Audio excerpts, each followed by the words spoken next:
Vamos a ver ahora algunos puntos importantes a tener en cuenta antes de montar un radioenlace, qué criterios debemos de ver antes de realizar este, y algunos puntos importantes a saber o recordar. Bueno, un punto importante, el primero, es cómo representar una imagen real, por ejemplo, esta imagen, esta montaña, en un plano bidimensional. Aquí en 3D y aquí en 2D. En realidad es lo mismo, solo que está representada en un plano bidimensional. Y en el simulador que estamos trabajando, lo que es Radio Mobile, hay muchos de estos planos, así que es importante saber entenderlo. Bien, para representar una imagen en un plano bidimensional, como está aquí, nos ayudamos de algo importante. Y esto importante van a ser las curvas de nivel. Nos ayudamos de curvas de nivel, que es uno de los métodos que se utiliza para reflejar la forma bidimensional de la superficie terrestre. O sea, por ejemplo, estoy acá en un mapa bidimensional, como está aquí.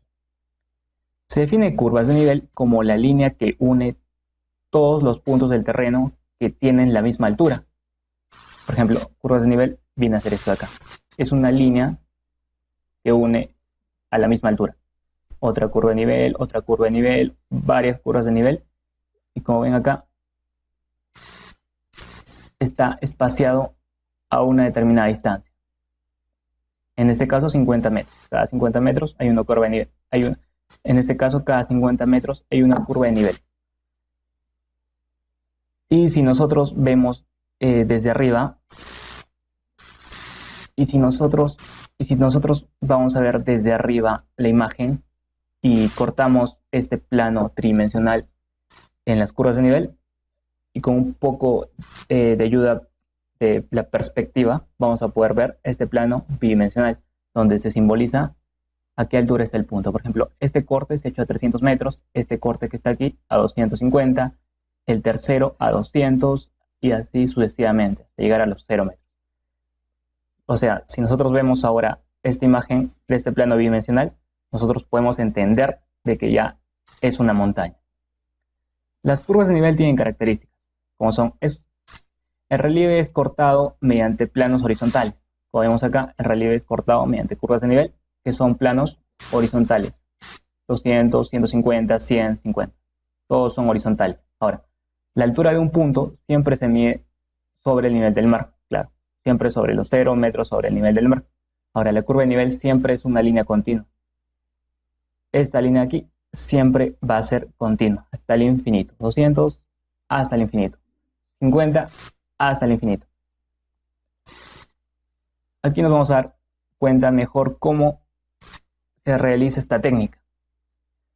Como pueden ver, la curva de nivel corta a una superficie terrestre en forma horizontal. Y así nos damos cuenta, con un poco de perspectiva, claro, podemos plasmarlo en la carta geográfica. Esto aquí va a ser la carta geográfica. Para este ejemplo, está espaciado, cada curva de nivel está espaciada 10 metros. Entonces, viene a 50, se grafica, se corta en 40, 2 puntos, en 40 ponemos en 20, cortamos en 20, 2 puntos. Y en 10 también.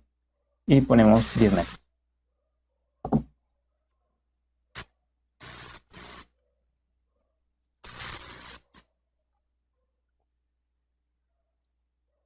Ahora, cuando las curvas de menor cota estas de menor cota envuelven a una de mayor cota, se dice que el terreno forma una elevación, que según su importancia se llamará pico, cerro, colina o montaña. Por ejemplo, aquí tenemos tres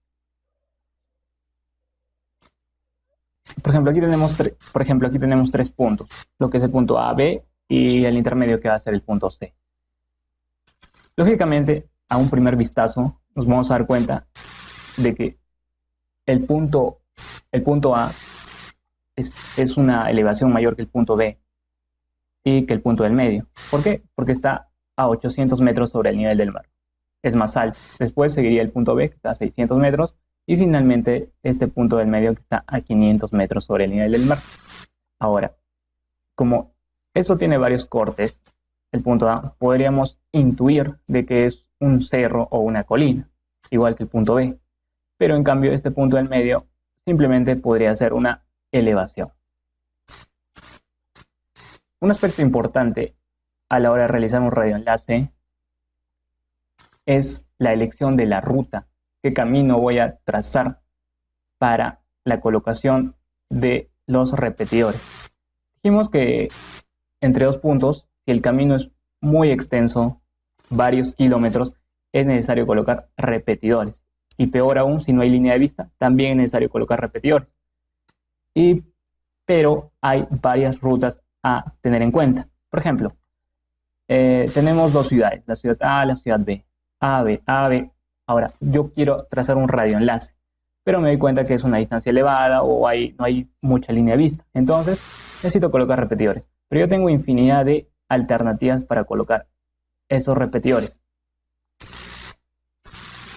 Por ejemplo, una ruta sería un repetidor C y un repetidor D, pero nos dan especificaciones, como es el caso.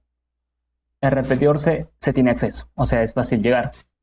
Si hay una subestación, o sea, podemos colocar ahí un radioenlace, porque ya está construida una subestación.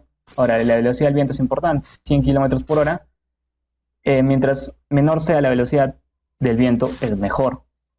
A más velocidad va a haber más problemas, lógicamente. El suelo es plano. O sea, sería una buena idea colocar un repetidor aquí.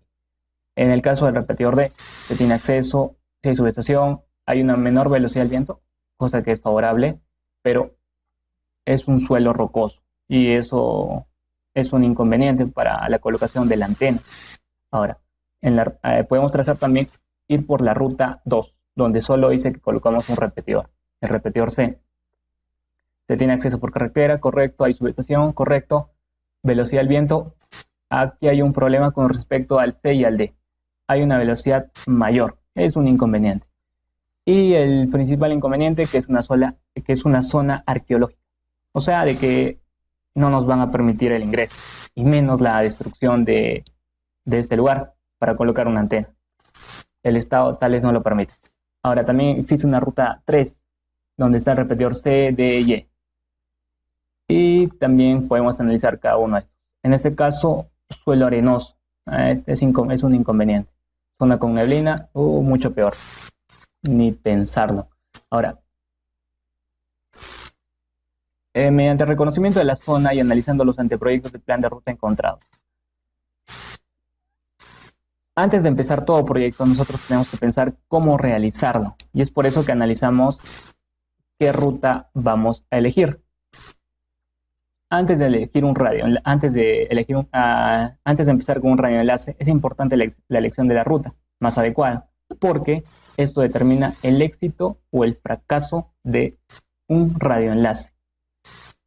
Y acá vemos algunas de las decisiones finales que tenemos que tener en cuenta para montar un radioenlace: facilidad de acceso, facilidad de propagación, utilización mínima de receptores. Tenemos que ver que haya menos receptores. Por ejemplo, esto sería correcto. Pero si es inviable o si hay un suelo rocoso o arenoso, bueno, tendríamos que poner 2. Facilidad de acceso, si se puede llegar por carretera, si se puede llegar caminando. Facilidad de propagación, qué tan línea de vista tiene, si tiene buena línea de vista.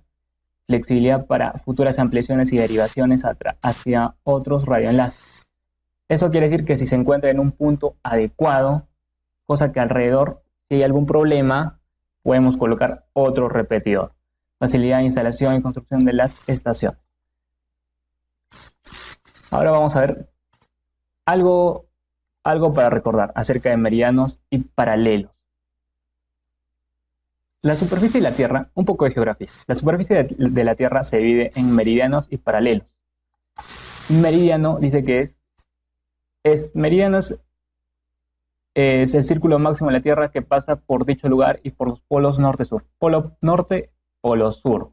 Ahora, el meridiano se proyecta a partir del meridiano de Greenwich y tiene que ver con la latitud. El meridiano es esta línea que va acá. Esta línea. Este es el meridiano de Greenwich. Entonces hay varios meridianos en la superficie, en el globo terráqueo. Un meridiano es este de acá, otro meridiano, otro meridiano, otro meridiano, otro meridiano, otro meridiano. Y tienen que ver con la latitud, porque la latitud es esta línea que está acá. Digamos que es la línea vertical. Ahora, el paralelo se proyecta a partir de la línea ecuatorial, tiene que ver con la longitud. la línea ecuatorial y el paralelo, paralelo, paralelo, paralelo, paralelo, paralelo, paralelo. Y tiene que ver con la longitud. La longitud está acá. Y justamente choca con un paralelo. Y digamos que es el horizontal, ¿ok? Paralelo horizontal, meridiano vertical, meridiano tiene que ver con latitud y paralelo tiene que ver con longitud. Ahora bien, ¿para qué nos sirve entender esto? Estas líneas permiten situar en un mapa cualquiera, cualquier punto. Por ejemplo, nos va a permitir situar una carta geográfica. Y es lo que nosotros buscamos. El mapa de coordenadas geográficas. Simplemente para recordar. La mnemotecnia norte, sur, oeste, este. La mnemotecnia es no sé. Yo no sé. No sé. Norte, oeste, sur, este. Y en base a este vamos a ubicar cualquier punto en la carta geográfica. Por ejemplo, vamos con este ejemplo. Tenemos dos puntos. Y es una superficie bidimensional, dos superficies bidimensionales. Digamos que queremos hacer un radioenlace entre este punto y este punto de aquí. Entonces, con ayuda del mapa anterior, este de aquí, podemos darnos cuenta de que estos puntos están en la parte sur y en la parte oeste. ¿Por qué? Porque si se fijan aquí, los grados y minutos y segundos, los grados y minutos van aumentando para abajo. Y en esta parte, los grados y minutos aumentan para abajo en esta parte de aquí, en la parte oeste. Y los grados y minutos con respecto a la longitud, o sea, la parte horizontal, van aumentando de derecha a izquierda. Y en el único cuadrante donde sucede esto es en este cuadrante, en el tercero, donde es oeste-sur. Así que es por eso que nos damos cuenta que esta carta está en la parte oeste y en la parte sur. Para ubicar el primer punto, este de aquí, ¿cómo lo ubicamos? Por ejemplo, nos dice que tenemos acá 16 grados con 30 minutos hasta 17 grados con 0 minutos.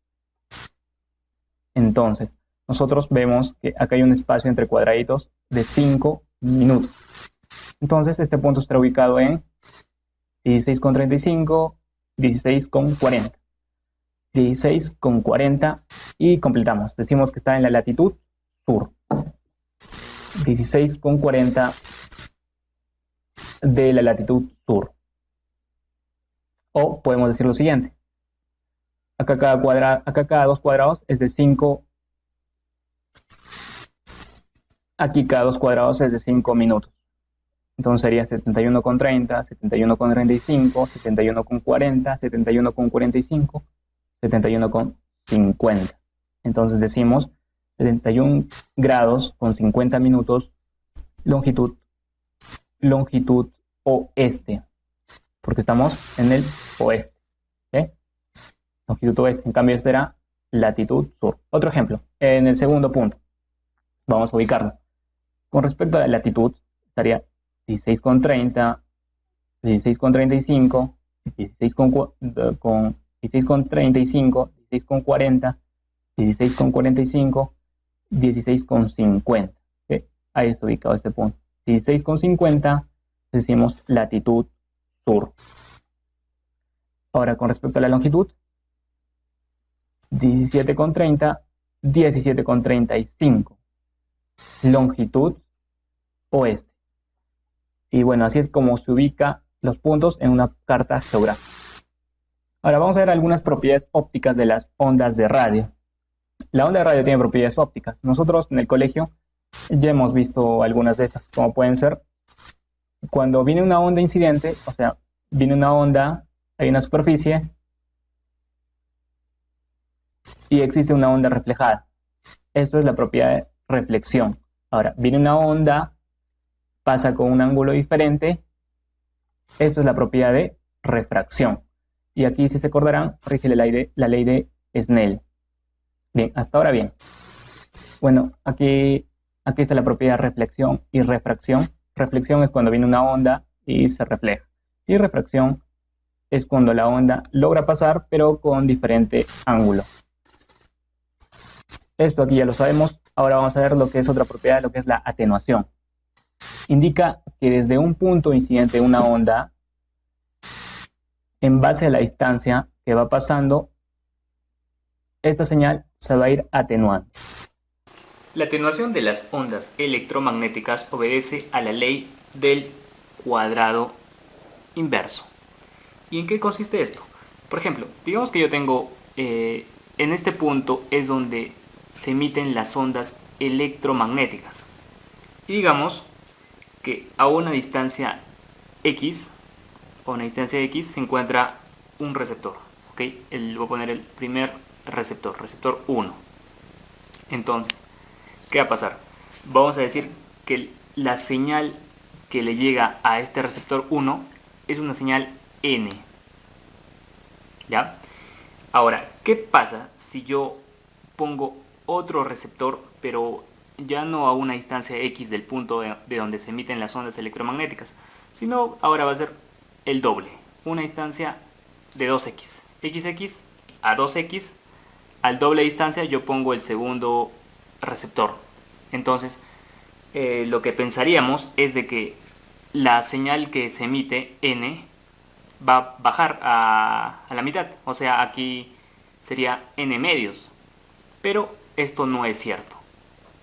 Sino que lo que ocurre es que aquí va a haber una señal de N sobre 2 elevado al cuadrado. Porque es el doble de la distancia.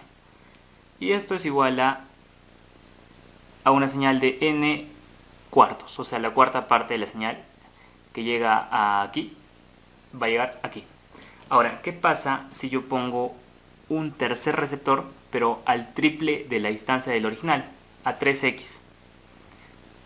El tercer receptor, entonces, aquí lo que pensaríamos sería que la señal va a llegar atenuada a la tercera parte, pero esto es falso, ya que por ley del cuadrado inverso, la señal que llega aquí es N sobre 2 elevado, como es el triple del original, 2 elevado al cubo, y eso es igual a n novenos.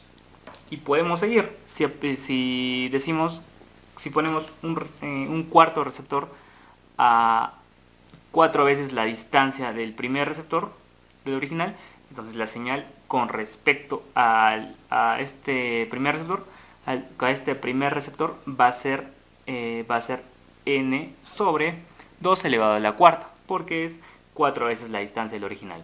Esto es igual a n 16avos. Y es así como, de esta forma, como se comporta la atenuación de las ondas electromagnéticas, por ley del cuadrado inverso. Otra propiedad va a ser la de la difracción. Miren cómo esta onda, al pasar por este agujero o por una esquina, va a lograr pasar, pero a su vez va a generar ondas a su alrededor. Ondas, pero de menor intensidad. Ahora vamos a ver por qué es tan importante esta propiedad óptica, lo que es la difracción. Bien, imaginemos que tenemos una antena, una torre, y en la punta una antena. Y por este lado tenemos justo un cerro que es más alto, que la antena. Entonces, y digamos que yo tengo una casa aquí, justo en la falda del cerro, tengo una casa, tengo mi casita. Entonces, yo quiero que las ondas electromagnéticas que viajan por el aire, irradiadas por este transmisor, lleguen a mi casa. ¿Ok? Acá tengo mi receptor. Pero, ¿qué es lo que va a pasar? Van a llegar las ondas electromagnéticas, van a viajar. Lógicamente que por este lado van a rebotar las ondas. No van a pasar porque está el cerro. Pero por este lado, ¿qué va a pasar? Cualquiera pensaría de que las ondas no van a llegar. Y por la propiedad de reflexión, la onda se va a reflejar. Y por refracción, también se va a refractar. Pero miren lo interesante, miren qué es lo que pasa gracias a la propiedad de difracción de la onda. Justo en la esquina va a chocar y se dice que esta onda electromagnética se va a difractar, generando varias ondas electromagnéticas en varios sentidos, pero con menor potencia. Genera otras ondas electromagnéticas, pero con menor potencia. Ya en este lado, ya menor potencia, una onda débil. Pero gracias a la difracción es que esta onda se ha difractado en varias ondas de menor potencia. Y una de estas ondas de menor potencia puede que llegue a mi casa que está en la falda del cerro, que cualquiera pensaría de que no va a llegar porque no hay línea de vista, pero gracias a esta propiedad de difracción es que la onda electromagnética choca en la esquina o en la punta del cerro y la onda se difracta, generando otras ondas electromagnéticas, pero de menor intensidad que el original, lógicamente. Y es así que puede que llegue a mi casa. Y es por eso que esta propiedad de difracción es muy importante, ya que nos permite rodear espacios. Ahora, con respecto a los modos de propagación, los modos con que va a llegar la onda del transmisor al receptor, el más común vimos el modo A, que es la propagación directa. Es decir, que la onda se va a propagar por la línea de vista. Pero la onda también, esto ocurre en un gran porcentaje, o sea, gran porcentaje de ondas electromagnéticas van a pasar por la línea de vista. Pero hay ondas que se transmiten rebotando en la superficie, o sea, la onda electromagnética choca con el suelo y también llega. Esto es gracias a la propiedad de reflexión que ya vimos. Y también la propiedad de difracción. Miren aquí cómo pasa esto con la difracción. La onda electromagnética viene y va a chocar en una esquina. Choca en la esquina y llega a pasar. Esto gracias a la propiedad de difracción. Claro, llega a pasar, pero con menor intensidad. Ahora, con respecto a la calidad, hay dos formas de propagar ondas electromagnéticas. Una es con sistemas analógicos y otra con sistemas digitales. Analógico, esto que está aquí. Y la calidad se mide con respecto a lo que es señal ruido, señal noise. Y otro sistema es el sistema digital, mediante ceros y unos. Con respecto a la calidad, lógicamente a la señal analógica, si le metemos ruido, o sea, si le entra ruido al sistema, la señal no llega tan clarita y se distorsiona. Caso contrario con lo que pasa con la señal digital, donde hay unos y ceros. Si le entra ruido, la señal se distorsiona lógicamente, pero lo que pasa es que la señal aún es legible, aún se lee. No se pierde la información, esto es 1, le entra ruido, sigue siendo 1. Y es por eso que con respecto a la calidad y al ruido, la señal digital va a ser mejor que la señal analógica.